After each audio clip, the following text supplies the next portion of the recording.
Hey, real quick before this video gets started, for those of you that are customers of Yard Mastery, we are having our biggest sale of the year for Independence Day, including soil tests, Freedom Fertilizer, all the Jonathan Green stuff. Lots of stuff on sale. Click below, yardmastery.com. Hey, what's up, y'all? So today we're going to be talking about brown spots on the lawn. I'm getting a lot of questions in about that, especially now that the heat is up. And speaking of that, it's like 9,000 degrees outside right now. I am inside here in the garage trying to keep a little cooler. So do you remember last week when we used toilet bowl cleaner to get iron stains off of my sidewalks? Well, this week I'm going to show you how I use it to save myself up to $1,500 on my HVAC bill.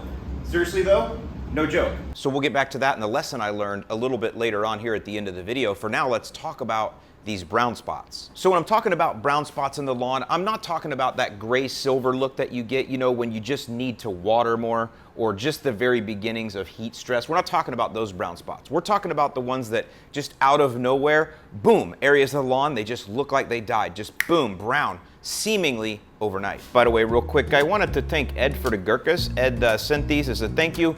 He's dominating his neighbors, so I don't need you guys to all send me cigars, but I did want to say thank you so much, Ed, for that, and I'm really glad that you're doing a good job taking care of your lawn after using my tips there. If you would like to get training from me on all of my tips, just like Ed did, the best place to do that is Yard Care Bootcamp. That is step-by-step video, audio, written training, as well as a place where you can ask questions personally about your lawn. I also have a free app called Yard Mastery that ties it all together for you, and for those of you that have that, we have a soil test integrated in there. This now is going to give you a custom program starting in the next couple weeks. It's in beta testing right now, but we're real close to the soil test giving you a custom program step by step for the entire year.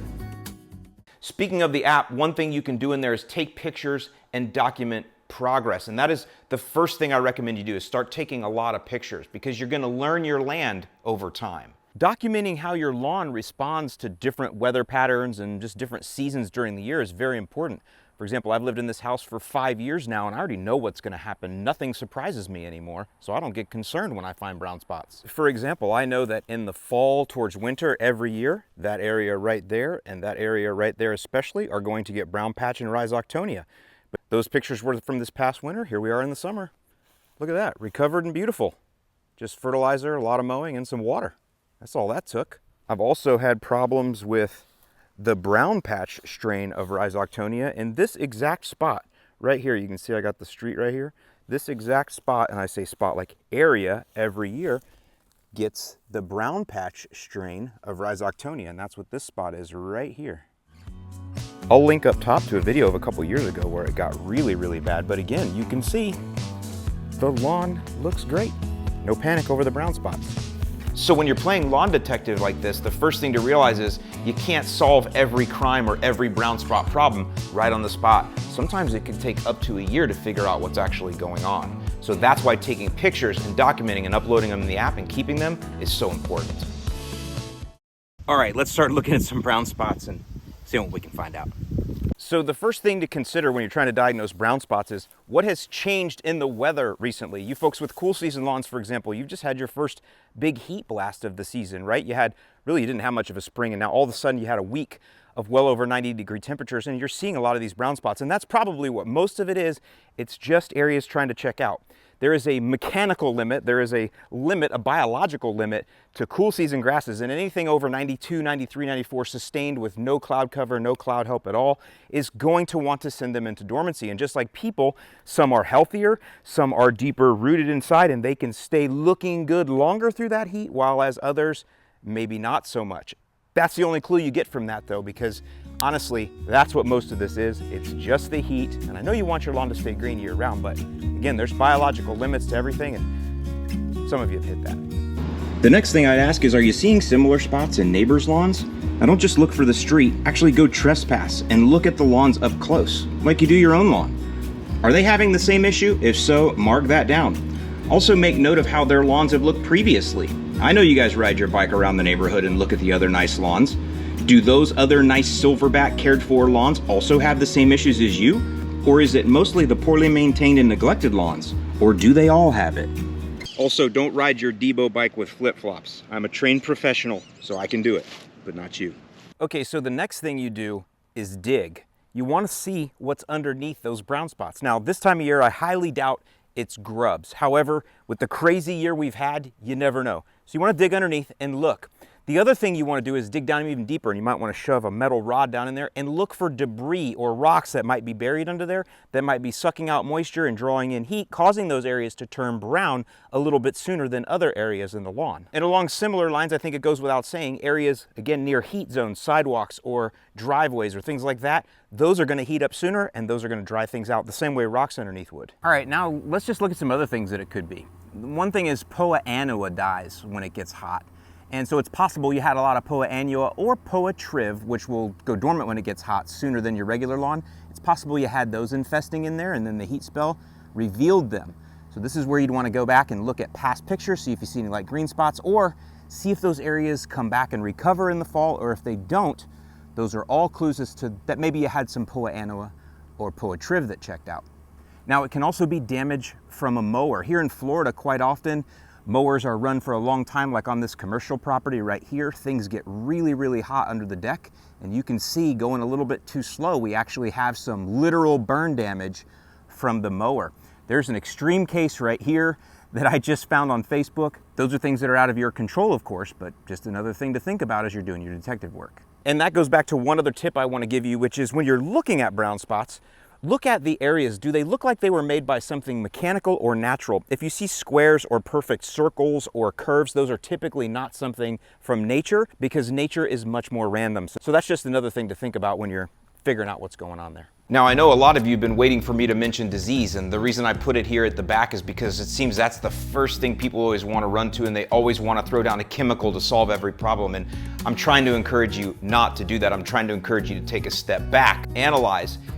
If anything, especially you cool season folks, if anything happens during the summer, it's very easily correctable by an aeration overseed in the fall. You can erase all those problems, and then winter is your reset button. So there's no need to try to fix everything right now. But if you do want to explore a little bit more about diseases, especially in cool season lawns, then I'll give you a link below to Purdue University. They got a list of cool season lawn diseases if they affect the grass blades, the crown's roots. They also talk about the time of year and the conditions that would be conducive for those diseases to manifest. I really highly recommend you do a lot of research there. Call your local extension agent, local extension service. They're land grant universities have extension offices that'll be in your area, and they can also help you. They can tell you what they're seeing in the area and help you diagnose, and many of them will even take your pictures and tell you what they're seeing.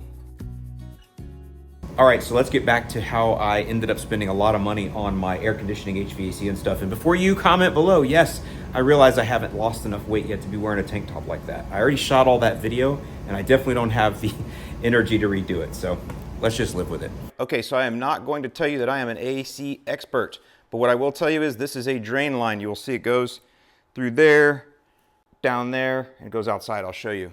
If this drain line gets clogged up, what happens is there's a float in here and it gets clogged up, water backs up. This float kicks on and the unit will not work at all.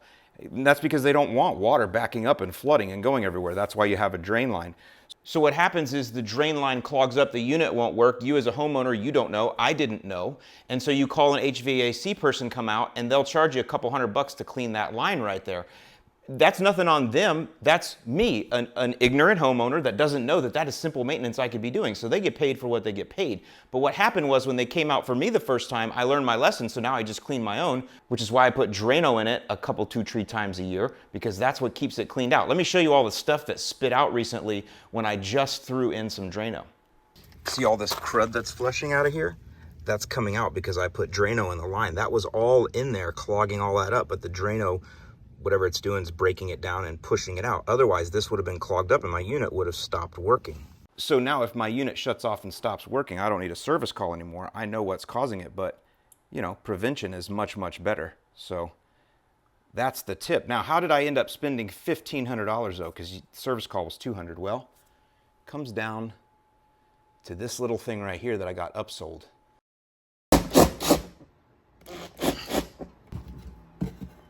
The Air Scrubber Plus is a device which is engineered to improve the indoor air quality of an occupied space.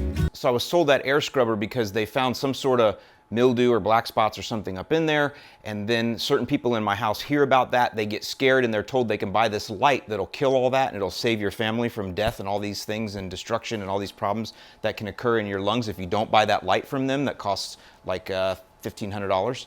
And so that's what happened. I got upsold that light up there, and the bulbs burn out all the time, and I need to try to find replacements because I haven't done that because I didn't know the bulbs were burnt out. So you guys might want to comment on that. I mean, I'm sure it's a real thing, but it's just another thing now that I have to maintain and another expense that I have to deal with. But I thought that drain line deal was a pretty good tip for this time of year, especially for my friends in Florida where humidity is high, and this is a very common occurrence. So hope you guys have enjoyed this video. Hope you've learned a little something. Sorry for the tank top. I just thought it would be a little bit funny. And yes, I know there is a misspelled Greek word on my left arm. I could tell you all about my misspent youth, but this channel would not do well for that. So hope you guys have a great rest of your weekend.